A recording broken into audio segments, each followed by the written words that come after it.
So I'm just going to give you a kind of quick thing that a challenge that happens for me, and I think it happens for a lot of people too, is that we have something started, and this is actually kind of cool. I threw a bunch of pigment on here, and so when we're looking at this rectangle, we're seeing things in it, and we notice things. But nothing has very much value contrast. But nonetheless, on this, we do notice things. This is a little darker, this red against this green, and we do see it.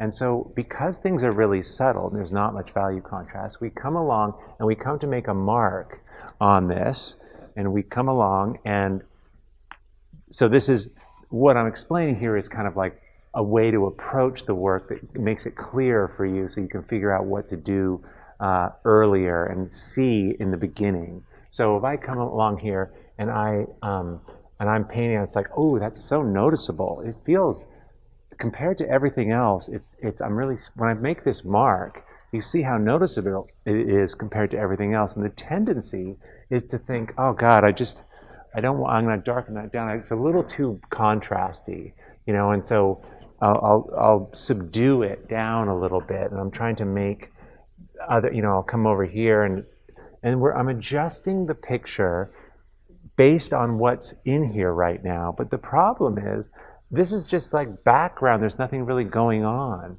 So value contrast, if we don't have value contrast, we don't have clarity. And when I get back, I don't really can see what is happening here very clearly. It's almost like when you go out when the sun's gone down and it's just almost dark. That's what this feels like when you're working on a painting that you haven't been able to put value contrast in it.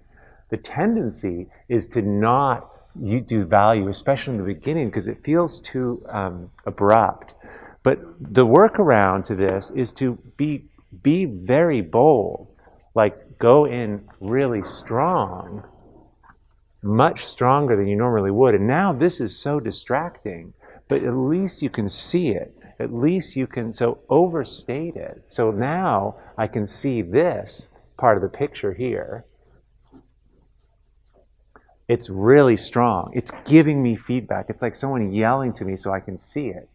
And then I can respond with something down here. And just the trick is to just be bold in the beginning and get boldness in a few places. Just don't look at that too hard. Just come someplace else and get a strong contrast going, because once you have a few of them, it starts to it doesn't feel so bad.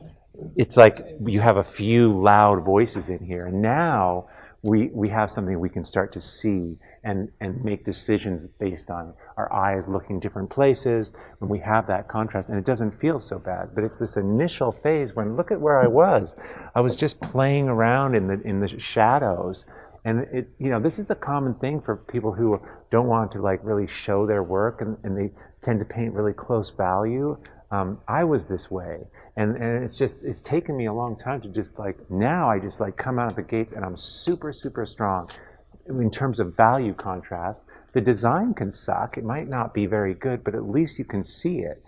If the design's bad and there's contrast, you can really see it. But if the design's bad and there isn't value contrast, you kind of keep going for days on the thing, and you don't really, it's sort of like this imposter design comes along, and it's just not that strong. So this is the power of having that value contrast, being really clear about what's light and what's dark, and making a distinction between the two. Of course, you can bring those values in closer later, but in the beginning, when you're trying to figure it out, why not have someone give you clear information instead of murky in the shadow information, which takes longer to figure out. It's very, very difficult to do that. So anyway, I've got a really cool PDF you can get that has some of this stuff on it that I shared with some folks on Friday. I'll provide a link below this. I'm doing some really cool stuff in the Art to Life Facebook group, and everyone's invited to come into that. If this is of interest to you and you want to learn more about this stuff, I go in to spend more time, and I'm actually taking some people's art and doing some adjustments in that group. And we do that at Mondays at 12 o'clock. I'll be doing kind of a Q&A on the content that I did on Friday. So tomorrow, at 12 o'clock, I'll be going in there and taking people's artwork and just pulling it up and working on a little and demystifying value, because it's so, so powerful. So anyway, I hope that was helpful, and I'd love to hear your comments below. Definitely leave some comments, and I'll be checking it out tomorrow, in the morning, really super early, about what's going on for everyone. Thanks for being here. Super appreciate it. Okay, bye.